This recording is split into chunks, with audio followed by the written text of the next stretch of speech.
નમસ્કાર મિત્રો, પાઠ 19 માનવ વિકાસ, જેમાં આજે આપણે છઠ્ઠો લેક્ચર જોવાના છે. ઘણા વિદ્યાર્થીઓની નોટ જોઈ અને પૂછ્યું તો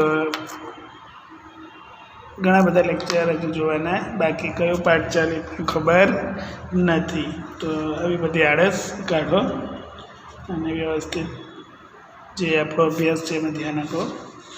તો શરૂઆતમાં આપણે માનવ વિકાસ એટલે શું, એ પછી માનવ વિકાસ આંક અને માનવ વિકાસના નિર્દેશકો, જેમાં સરેરાશ આયુષ્ય, શિક્ષણ સંપાદન, જીવન ધોરણ, આ બધાની વાત કરી હતી. આ પછી આપણે માનવ વિકાસ અહેવાલ, કે જેમાં માનવ વિકાસ ધરાવતા જે દેશો છે એને 4 ભાગમાં વહેંચેલા હતા: ઉચ્ચતમ માનવ વિકાસ, ઉચ્ચ માનવ વિકાસ, મધ્ય માનવ વિકાસ અને નિમ્ન માનવ વિકાસ, જેમાં ભારત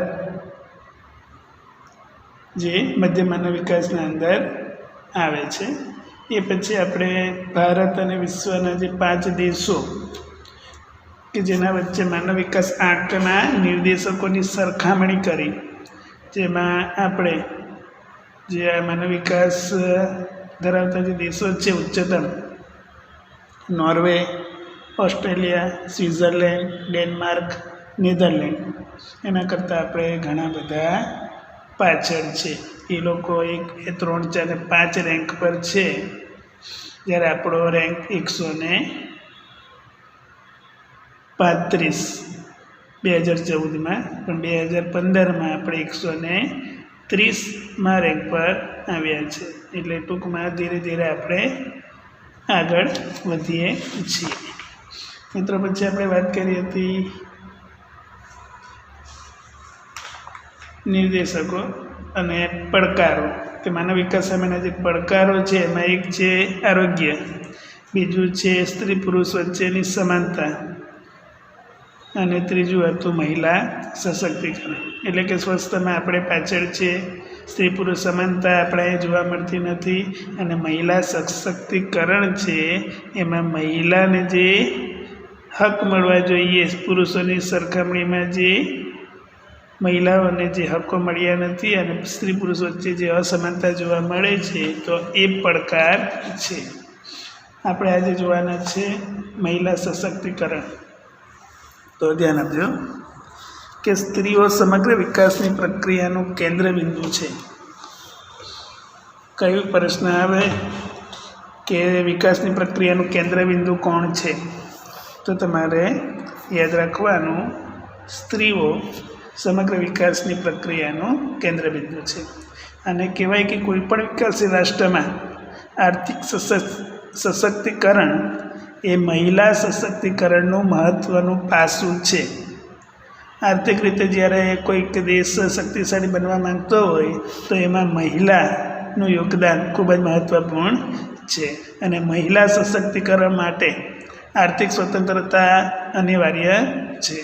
તો મહિલાઓનું જે યોગદાન છે સમાજમાં, એના માટે ખૂબ જ સરસ એક જે વાક્ય કહેવામાં આવ્યું છે કે એક સ્ત્રી શિક્ષિત બને તો એક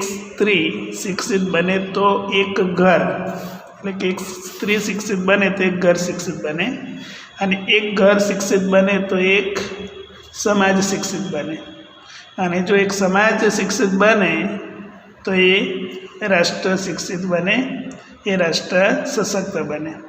તો રાષ્ટ્રને જે છે સશક્ત બને, રાષ્ટ્રનો વિકાસ થાય, એમાં મહત્ત્વપૂર્ણ યોગદાન એ સ્ત્રીનું છે.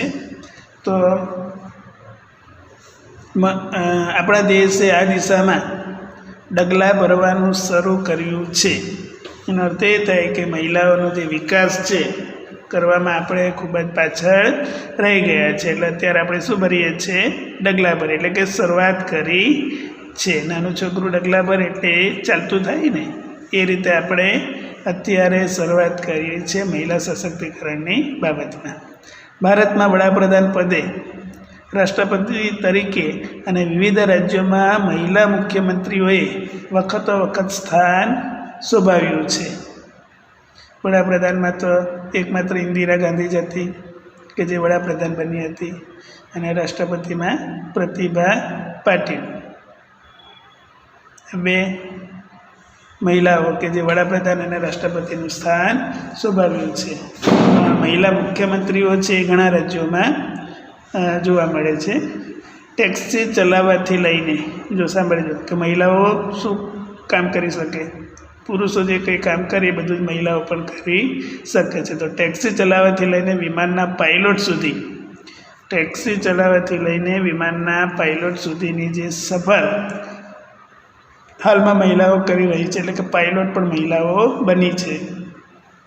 સમાજ સેવા હોય, સાહિત્ય હોય, પત્રકારિત્વ હોય, રમતગમત, શિક્ષણ કે અભિનય, આ દરેકમાં મહિલાઓને આપણે ટીવી પર, ન્યૂઝ ચેનલો પર જોઈએ છે કે જે મહિલાઓ રમતમાં પણ આગળ પડતું સ્થાન ધરાવે છે, શિક્ષણમાં પણ, અને પત્રકારિત્વમાં તો આપણે ચેનલ પર મહિલાઓને જોઈએ છે. ડિબેટ કરતા હોય મહિલાઓ, કે ઘણા બધા લોકોને પણ આ લોકો સાદી ભાષામાં કહે તો ખંખેરી નાખે સાચો જવાબ માટે. તો ટૂંકમાં મહિલાઓ જે છે અત્યારે ખૂબ જ આગળ પડતું સ્થાન ધરાવે છે. માત્ર ખેતરમાં કે શ્રમના કાર્ય કરવાને બદલે શરૂઆતમાં જે તબક્કો એવો હતો કે જે મહિલાઓ એટલે માત્ર ખેતરનું કામ કરવાનું, ઘરનું કામ કરવાનું, તો આ ખેતર અને શ્રમના કાર્યની જગ્યાએ વેપાર, વાણિજ્ય, સંદેશા વ્યવહાર કે વ્યક્તિગત જુદી જુદી નોકરીઓમાં વર્તમાન સમયમાં શિક્ષણ, તાલીમ, કુશળતાને કારણે સ્ત્રી રોજગારનો જે વિસ્તાર છે એ ધીરે ધીરે વધી રહ્યો છે.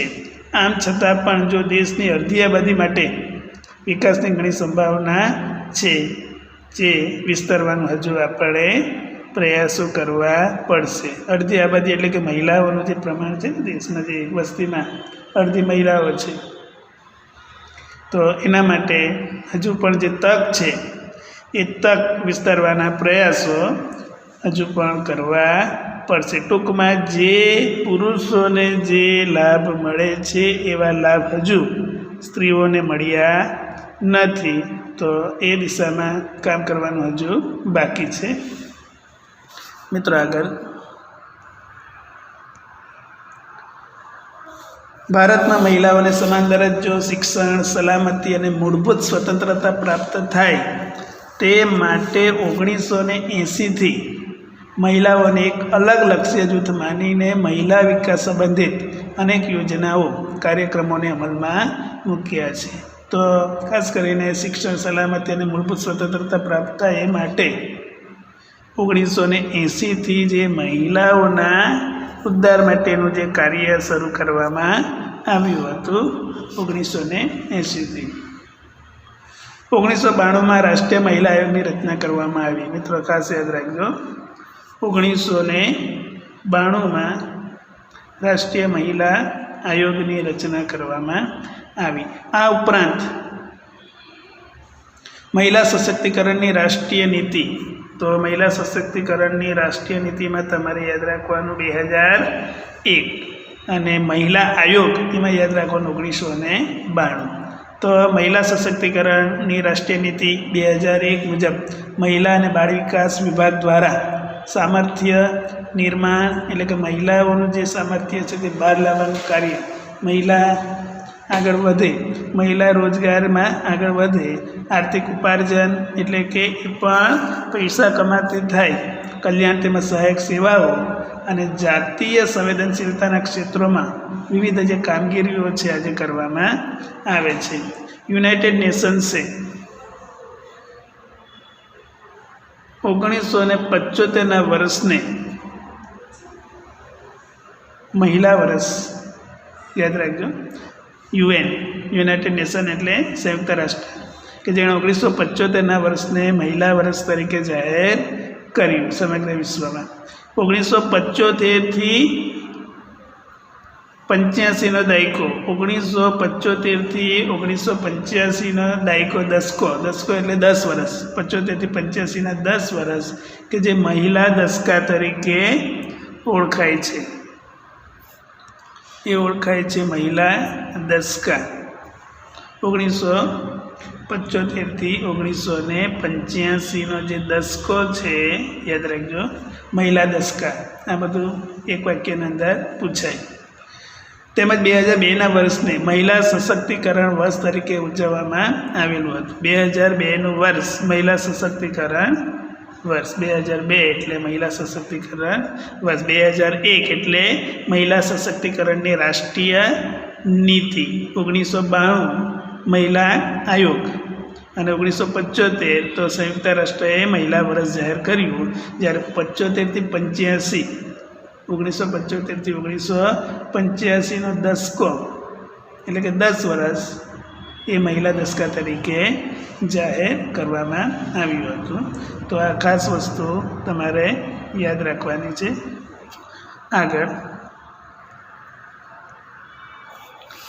અહીં એક નંબર તમને દેખાય છે 181, 24x7 એવું લખેલું છે, એટલે 24/7 અવર, એટલે કે આખો દિવસ અને અઠવાડિયાના સાથે 7 દિવસ આ જે કોલ છે એના દ્વારા મહિલાઓને કોઈ શોષણ કરે તો આ નંબર પર કોલ કરવાથી એમને તાત્કાલિક જે કંઈક પોલીસ અને અન્ય જે ટીમ છે એ ત્યાં પહોંચી જાય છે. તો આ મહિલા શોષણ અટકાવવા માટેનો એક કોલ નંબર છે 181, ખાસ યાદ રાખજો.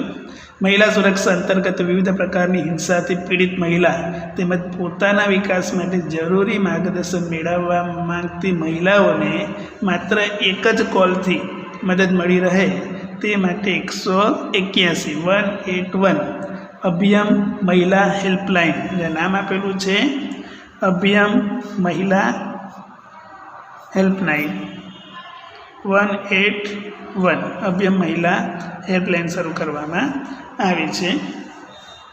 તેને સમગ્ર ગુજરાત રાજ્યમાં અમલમાં મૂકવામાં આવી છે. એટલે કદાચ કોઈ એવો પ્રશ્ન પણ આવે કે 101 અભિયમ કયા રાજ્યમાં અમલમાં છે, તો આપણે એ યાદ રાખવાનું છે ગુજરાત રાજ્યમાં. ગરીબ મહિલાઓ સહેલાઈથી ન્યાય મેળવી શકે તે માટે નારી અદાલતોની સ્થાપના, મહિલાઓને ઝડપી ન્યાય મળે એ માટે મહિલા અદાલત, નારી અદાલત એટલે મહિલા અદાલતોની સ્થાપના અને મહિલાઓને સામાજિક, કાનૂની અને રોજગાર સંબંધિત સમસ્યાઓના નિવારણ માટે મહિલા કલ્યાણ કેન્દ્રની રચના પણ કરવામાં આવી છે. તો મહિલા અદાલતોની પણ સ્થાપના કરવામાં આવી છે. મહિલાઓ એ અદાલતમાં જઈને પોતાને જે કંઈક શોષણ થાય કે અન્યાય થાય તો એની સામે એ ન્યાય મેળવવા માટે ત્યાં જઈ શકે છે. સાથે સાથે મહિલાઓને સામાજિક, કાનૂની અને રોજગાર સંબંધિત જે કંઈક સમસ્યા છે એના નિવારણ માટે મહિલા કેન્દ્રોની પણ રચના કરવામાં આવી છે. સાથે સાથે મહિલાઓનું શારીરિક, માનસિક કે જાતીય શોષણ સામે રક્ષણ માટે સરકાર જાગૃત બની છે અને સરકારી કચેરીઓમાં, સરકારી જે ઓફિસ છે, કચેરી છે, ખાનગી વ્યવસાય કે ઘર નોકર તરીકે કાર્ય કરતી મહિલાઓને જાતીય સતામણી ન થાય અને સ્વતંત્ર રીતે કામકાજ કરી શકે એ માટે પણ કાયદો પસાર કરીને મહિલાઓની જે સુરક્ષા છે એને આપવામાં આવી છે. તો ટૂંકમાં જે મહિલાઓ જે છે એના માટે, મહિલા સશક્તિકરણ માટે ઘણા બધા પ્રયાસો આપણા ભારતમાં થયા છે અને એ પ્રયાસો આજે પણ આગળ વધી રહ્યા છે. તો એનું મુખ્ય કારણ છે કે મહિલા સશક્ત બનશે તો આપણો ઘર, આપણો દેશ એ પણ સશક્ત બનશે. તો મહિલાઓનું શોષણ થાય તો એને અટકાવવા માટે પણ કેટલીક જોગવાઈઓ કરવામાં આવી છે. તો મિત્રો અહીં લેક્ચર પૂરો કરીએ. તમને જે સવાલ જવાબ હું આપીશ એ લખજો, કારણ કે ઘણા બધાની પોલ ખુલી ગઈ. ઘરે કહેતા હતા કે હા મેં કરી નાખ્યું, લેસન કરી નાખ્યું, ને અહીં આવ્યા લેસન બતાવ્યા ત્યારે ખબર પડી કે આ લોકોએ કંઈ કર્યું ન હતું. ખાલી મમ્મી પપ્પાને આ લોકોએ સાદી ભાષામાં કહીએ તો ઉલ્લુ બનાવ્યા હતા. હવે પોતે ઉલ્લુ બની ગયા અને રાત્રે જાગીને, ઉલ્લુ રાત્રે જાગે ને તેમ રાત્રે જાગીને પણ આ લોકો હવે લેસન કરે છે. તો આવું બધું ન થાય એના માટે જે સમય છે એ સમય પ્રમાણે જો આપણે કાર્ય કરતા રહીશું તો આવો જાગવાનો વારો આવશે નહીં. તો મિત્રો જે કંઈ કામ આપે છે દરેક વિષયમાં એ વ્યવસ્થિત કરતા રહેજો, કારણ કે હવે 1 મહિનો જેવો થશે એટલે ફરી પાછો તમને બોલાવવામાં આવશે. આ બધું કન્ટિન્યુ જ રાખવાનું છે હવે લેસન ને નોટ ને, કારણ કે હવે એક ચેપ્ટર છે પછી તો રિવિઝનની જ કામ અમારે આવશે. તો તે ટાઈમે તમારું કામ કમ્પ્લીટ હશે તો રિવિઝનમાં પણ ખૂબ જ તમને મજા આવશે, અને જે બોર્ડની પરીક્ષા છે એમાં તમે સારામાં સારું જે એચીવ કરવા માંગતા હોય એ તમે કરી શકશો. All the best.